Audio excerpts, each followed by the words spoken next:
नमस्कार, आप देख रहे हैं सबसे बड़ा सवाल और मैं हूं आपके साथ वक्ता। महाराष्ट्र की राजनीति में खलबली मची हुई है। एक तरफ जहां जबरन वसूली के आरोप वानखेड़े पर लग रहे थे, जिसमें सबसे आगे नवाब मलिक थे और गवाह केपी गोसावी, लेकिन जांच हुई और मुंबई पुलिस को जबरन वसूली के कोई सबूत नहीं मिले। तो अब ये जांच बंद हो सकती है। तो वहीं दूसरी तरफ दिल्ली की एक अदालत ने महाराष्ट्र के पूर्व गृह मंत्री अनिल देशमुख की मुश्किलें तगड़ी कर दी हैं। सीबीआई की क्लीन चिट देने वाली रिपोर्ट लीक होने में देशमुख की भूमिका की जांच करने का एजेंसी को निर्देश दिया गया है। साथ ही ये भी कहा है कि 4 हफ्ते के अंदर क्या होगा, ये झटका महाराष्ट्र के बड़े बड़े नामों को परेशान करेगा।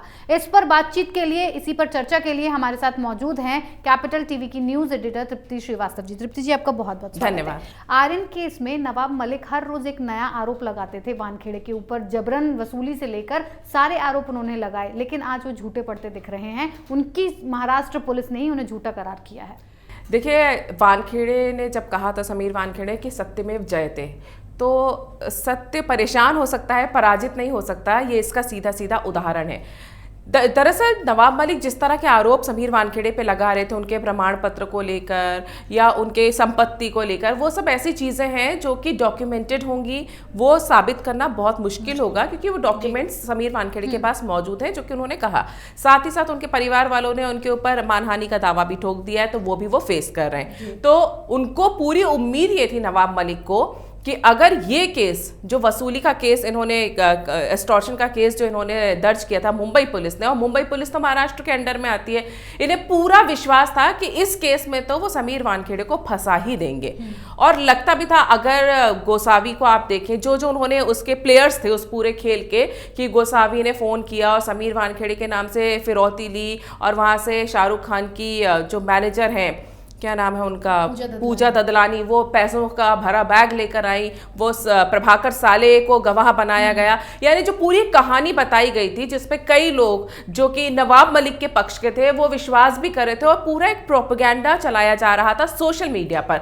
तो पहली बात तो यह है कि जो सोशल मीडिया पे प्रोपेगेंडा चलाया जाता है, उसके लिए भी ये एक उदाहरण है कि उस प्रोपेगेंडा का कानून में क्या मतलब होता है, वो आप देख लीजिए। अगर ये आप साबित नहीं कर सकते हैं कोर्ट के अंदर, कानून के दायरे में, तो इस प्रोपेगेंडा का कोई फायदा होता नहीं है। अब हुआ यह है कि मुंबई पुलिस ने खुद ही मना कर दिया कि उनके पास इस तरह की किसी भी वारदात के, किसी भी घटना के कोई सबूत है ही नहीं।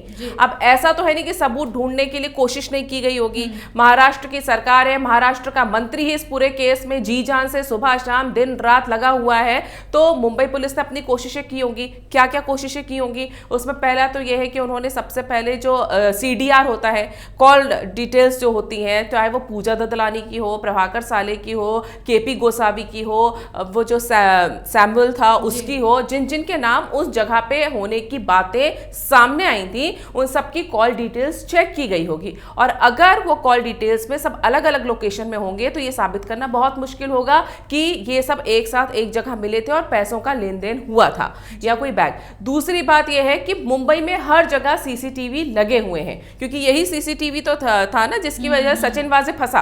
तो CCTV फुटेज तो होती कहीं ना कहीं किसी ना किसी की, तो वो CCTV फुटेज भी मुंबई पुलिस के हाथ नहीं लगा। उन्हें CCTV फुटेज में भी कुछ नहीं मिला। जबकि प्रभाकर सैल की बात माने तो उसने तो टाइम भी बताया था कि इस टाइम पे हुआ, इतने बजे हुआ, इतने बजे ये गए, इतने बजे इस गाड़ी में गए, उस गाड़ी में गए, तमाम कहानियां जो उसने बताई थी। अगर इसके बावजूद, ये सबसे आसान तरीका होता है साबित करने का, और इससे बड़ा प्रूफ कुछ हो ही नहीं सकता। अगर ये मिल जाता तो मुंबई पुलिस के लिए बाएं हाथ का खेल था ये साबित करना कि ये पूरी साजिश रची गई थी। लेकिन अगर मुंबई पुलिस कह रही है कि उसके पास सबूत नहीं है, वो भी तब कह रही है जब उनका खुद का मंत्री इस पूरे केस में लगा हुआ है, पीछे पड़ा हुआ है समीर वानखेड़े के, तो इसका मतलब यह है कि वाकई में मुंबई पुलिस को कुछ नहीं मिला। और मुंबई पुलिस को कुछ नहीं मिला, इसका सीधा सीधा मतलब यह है कि नवाब मलिक को पूरा प्रोपेगेंडा पैदा करके कुछ नहीं मिला। फाइनली हुआ वही जो समीर वानखेड़े बोल रहे थे कि सत्यमेव जयते। अब जब ये पूरी साजिश ही साबित नहीं कर पाएंगे, जब ये पूरा वसूली का केस, जो एक्सटॉर्शन का केस इन्होंने बनाया था, ये जो कहानी रची थी, जब वही सच साबित नहीं होगी, तो फिर ये कैसे साबित होगा कि समीर वानखेड़े को इन पैसों में से 8 करोड़ रुपए मिलने वाले थे। यानी जो समीर वानखेड़े कह रहे थे, लगातार कह रहे थे, या उनकी पत्नी, उनका परिवार वाले, उनके दोस्त बोल रहे थे कि वो एक बेहद ईमानदार ऑफिसर है, तो ये बात यहाँ पे साबित हो जाती है कि इस पूरी साजिश से ना उनका कोई लेना देना था, क्योंकि ऐसी कोई साजिश रची ही नहीं गई थी। और ये जबरदस्त तमाचा है नवाब मलिक मलिक के मुंह पर। जी, नवाब मलिक तो झूठे पड़ गए, समीर वानखेड़े इस बात से बरी हो चुके हैं कि उन पर जो आरोप लगे थे वो झूठे हैं। लेकिन अब उन चीज़ों का क्या किया जाए जिसमें अनिल देशमुख फंसे हैं? जबरन वसूली करने के मामले में वो अभी इस वक्त जेल के अंदर है और अदालत ने कहा है कि उनकी सख्त से सख्त कार्रवाई करके जांच करनी चाहिए। आगे क्या होगा मैम अनिल देशमुख का? देखिए, अनिल देशमुख के मामले में जो ईडी की जांच चल रही है उस मामले में तो वो गिरफ्तार है ही। उनके पूरे खातों की जांच हो रही है जो संदिग्ध पाई गई है, जिसकी वजह से उनको गिरफ्तार किया गया है और इस वक्त भी वो अंदर है, जेल में है। दूसरी जांच चल रही थी सीबीआई की। सीबीआई जो है वो वसूली कांड की ही जांच कर रही थी कि वसूली कांड हुआ है। इसमें हुआ यह था कि सीबीआई की 29 अगस्त को एक प्रारंभिक जांच की रिपोर्ट मीडिया में लीक हो गई थी। उस रिपोर्ट में यह बताया गया था कि भाई उसमें अनिल देशमुख को जो है सीबीआई ने क्लीन चिट दे दी है। मामला अदालत पहुंचा और जब अदालत पहुंचा तो वहां जो हुआ वो ना सिर्फ अनिल देशमुख के लिए बल्कि महाराष्ट्र की सरकार और एनसीपी के लिए, जिसके अनिल देशमुख नेता, उनके लिए भी एक बहुत जबरदस्त झटका है। उनकी इमेज तो वैसे भी खराब हो चुकी है, लेकिन कानूनी तौर पर भी उन्हें बहुत बड़ा झटका मिला है। अदालत ने क्या कहा, उसमें जो प्रारंभिक जांच की रिपोर्ट लीक हुई है उसमें कहा गया कि भाई ये अक्यूज्ड है ही नहीं, यानी आरोपी है ही नहीं अनिल देशमुख। अदालत ने बोला सीबीआई को कि भाई आप तो ऐसी बातें कर रहे हैं जैसे कि है ना कोई गाड़ी जो है वो बिना इंजन के चल रही थी या फिर बिना घोड़े के दौड़ रही थी। ये सीधा सीधा इशारा था अदालत का, ये कहने का मतलब था कि अनिल देशमुख ही तो इंजन थे जिनका नाम आप नहीं ले रहे हो, जबकि स्पष्ट तौर पे ये सबूत दिखाते हैं कि वो इसमें शामिल थे। तो एक तरह से फटकार लगाई सीबीआई को, साथ ही साथ ये बोल दिया गया कि 4 हफ्ते के अंदर आप इसकी जांच करके रिपोर्ट दीजिए। और दूसरी बात यह है कि इस मामले में यह भी सामने आया था कि जो सीबीआई के निचले स्तर के जो वो अधिकारी हैं उन्होंने पैसे लिए, रिश्वत खाई अनिल देशमुख की तरफ से।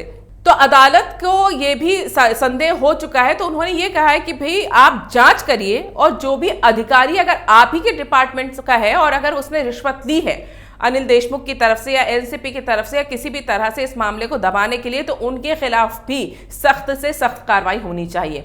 तो ये 2 तरह के संदेश चले गए। एक तो ये अनिल देशमुख और एनसीपी को संदेश चला गया महाराष्ट्र सरकार को कि आप जिस मामले को हल्का लेकर दबाने की कोशिश कर रहे हैं, अभी आप ईडी के जाल में फंसे हैं, अभी सीबीआई के जाल में आपका फंसना बाकी है। और दूसरी बात, सीबीआई को ये सीधा सीधा कड़ा संदेश दे दिया गया है कि जो चीज स्पष्ट तौर पर दिख रही है, जिसके सबूत साफ साफ दिखाई दे रहे हैं, अगर उसमें आपने कोई खेल किया या आपके अधिकारियों ने खेल किया तो अदालत इसे बख्शने के मूड में नहीं है। जी, तो तृप्ति जी, कुल मिलाकर महाराष्ट्र की सरकार पिछले 1 साल से जिन परेशानियों से जूझ रही है, जो उसके साथ हो रहा है, अभी भी उसे इस परेशानी का हल ढूंढते नहीं मिल रहा है। बिल्कुल, पिछले 1 साल से आप देख लीजिए, और जो सीबीआई के साथ अभी ये हुआ, अभी तो सीबीआई को आगे और भी सवालों के जवाब देने हैं। सुशांत सिंह राजपूत के केस की जांच, जिसको इतने जोर शोर से उठाकर सीबीआई को दिया गया था, बहुत उम्मीदों के साथ दिया गया था, उस पर सीबीआई जो है कुंडली मार के बैठी हुई है, एक शब्द नहीं बता रही है कि किस तरह की जांच चल रही है, कुछ तो इशारा दे, उस पर भी सीबीआई को आगे जवाब देना होगा। और जो महाराष्ट्र सरकार कोशिश कर रही है